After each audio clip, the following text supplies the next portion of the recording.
Number one, a deadline. It's 9 p.m.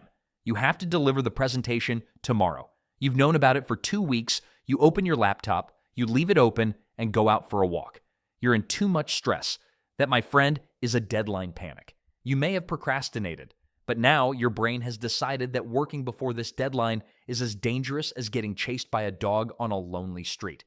The myth is that panic will help you to finish just before time, that you work best better under pressure, and the anxiety is just the price of being someone who cares. That story is very simple. It is also a completely made-up one. Bro, calm down. You're not jumping off a plane. In fact, when people jump off a plane today, they do it with a parachute. Learn from Djokovic. 15,000 people cheering against him. He reaches the fifth set. Federer has 2 championship points on his own serve. The match was gone, but Djokovic didn't panic. He played the deadline, saved both points, forced the first fifth set tiebreak in Wimbledon history, and won. The pressure didn't break him because he didn't treat the deadline as an emergency. He treated it as the moment to calm down and execute. Now, if you don't do that, you will burn 4 hours in panic instead of finishing the thing. Here's what to do. Set a timer for 1 hour and work on your presentation. The panic doesn't go away before you start. It goes away because you did. Number 2, a difficult conversation. There's something you want to tell someone. You've wanted to say it for 3 weeks. Your boss, your partner, or whatever. You've had the conversation 400 times. In the shower, on your commute, at 2 a.m., in your head, and it never goes well. That's the difficult conversation you are avoiding. The myth is that you're waiting for the right moment, that you're being patient. Bro, if you avoid it, it doesn't mean anything. And you ain't got a crystal ball. And even if you had, you cannot see the future. No one can. And if you hesitate, don't worry. Even Oprah, arguably the greatest communicator alive, has talked openly about dreading difficult conversations. And then she has them anyway. And almost every time, the conversation was nowhere near as bad as what she'd built in her head. See, your brain is a terrible screenwriter.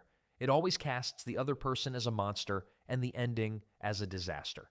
So if you don't tell them, you'll suffer even more. Your relationship will quietly strain under the weight of the thing you're not saying. Let it out before the weight of it sinks you in stress. Here's what to do. Schedule it like a meeting. Give it a date and a time. Your brain only postpones things that float. Put it on the calendar and it becomes real. Real things get done. Number 3, a mistake at work. So last month, your boss asked to send invoices to all your company's clients, and you missed an old client. Your boss forgave you, but your brain hasn't stopped replaying it since. That's the mistake you made at work. The myth is that when you think of the mistake, you'll be careful in the future, that you won't make the same mistake again. Bro, this isn't your favorite language course on Duolingo. You are torturing yourself. Most people make small mistakes at work, and it's totally fine. See, when Amazon first launched, a customer discovered they could type a negative number in the quantity box, like -5 books. Instead of charging them, Amazon's system would actually send money back to their card. Jeff Bezos and his team had accidentally built a store that paid customers to not buy things. Jeff Bezos fixed it, laughed about it, and moved on. You can do the same. Have a little giggle, but learn from it and move on. But if you don't, you will multiply the damage entirely inside your own head. You'll have a poor self-image and lack of confidence. Your brain will trick you to be ever ready to make even bigger mistakes. So here's what to do. Ask yourself one question. Is there anything I can still do about this? If yes, do it. If not, then stop.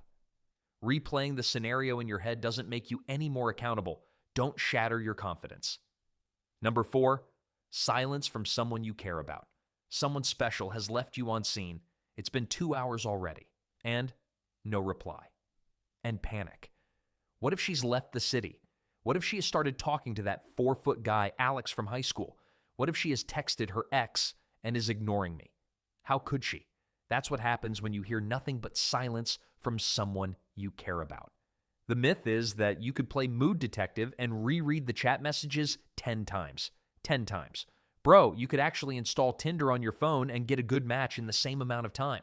But since you want to be loyal, you can put the blame on yourself and find out that evil text you sent that made them ignore you in the first place. Of course, it's all playing just inside your head. Or you're Doctor Strange and you can find out what's inside the mind of your girlfriend. Bad idea. You are not there yet. See, your brain is filling a blank with your worst fears and calling it logic. Relax, bro. Your girlfriend is human too.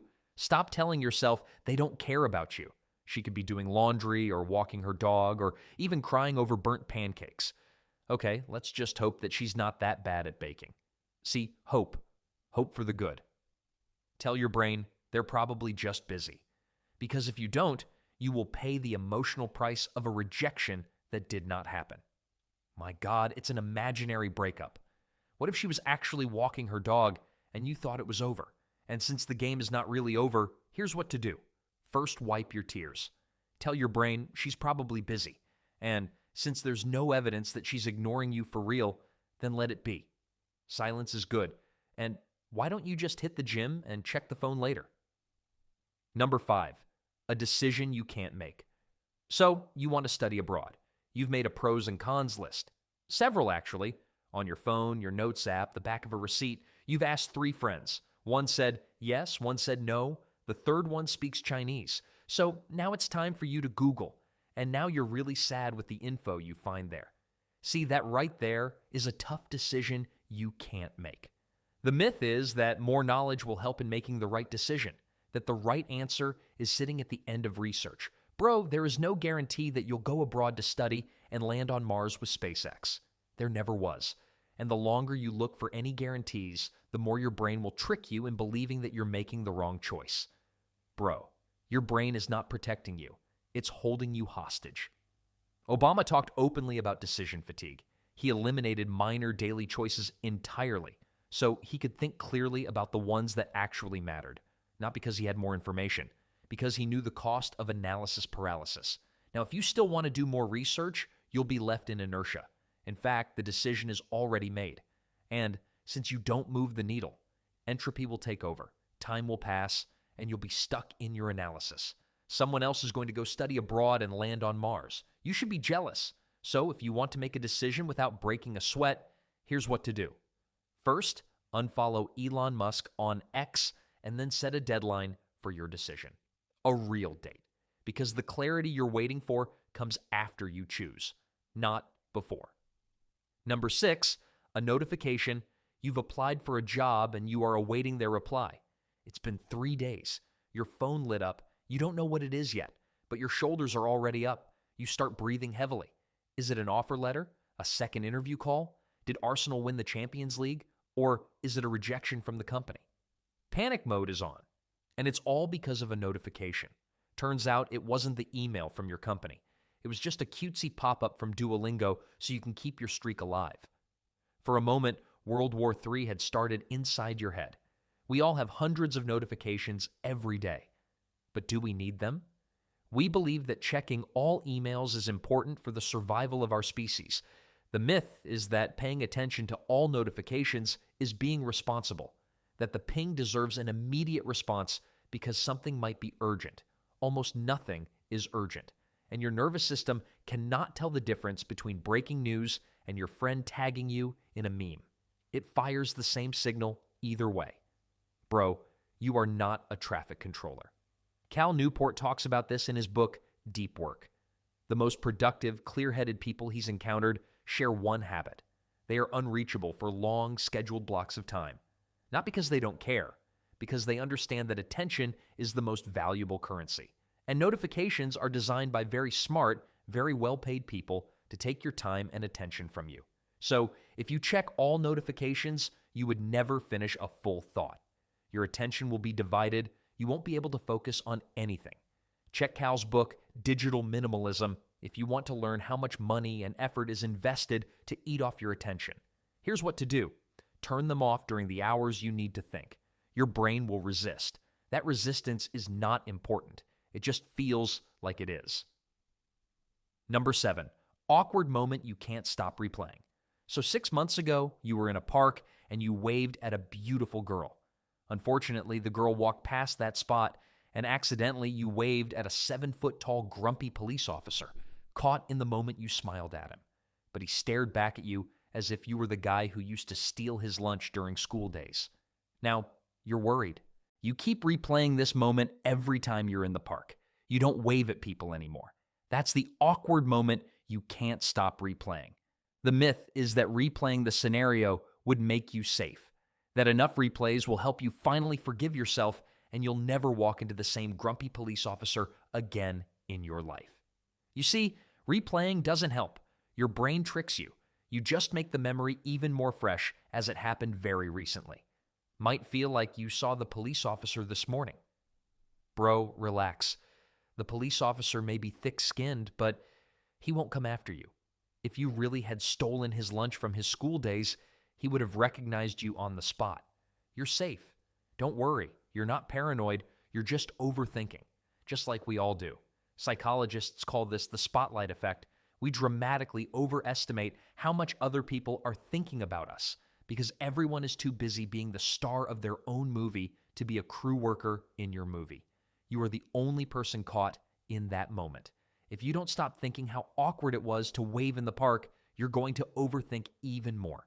It's like you're in a group chat that everyone else already left. It's like revisiting the class group of your sophomore year when you graduated 10 years ago. So here's what you need to do right now.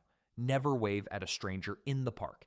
And say this to yourself when you overthink, I am the only one watching this pathetic movie. The moment is gone. The replay should end too. Here's what every single one of these has in common. Your brain did not manufacture these emergencies because something was wrong. It manufactured them because that is what brains do. They scan, they flag, they prepare you for threats, real ones, imaginary ones, 6-month-old ones, ones that exist entirely in a message that hasn't been replied to yet. When it fires often enough, it stops feeling like a malfunction. It starts feeling real. It isn't. Every false emergency on this list is a pattern. And patterns, once you can name them, lose most of their power over you. You can't talk yourself out of something your brain manufactured below the level of awareness, but you can name it. And naming it is where it starts to dissolve. That's what this channel is built for. One pattern at a time.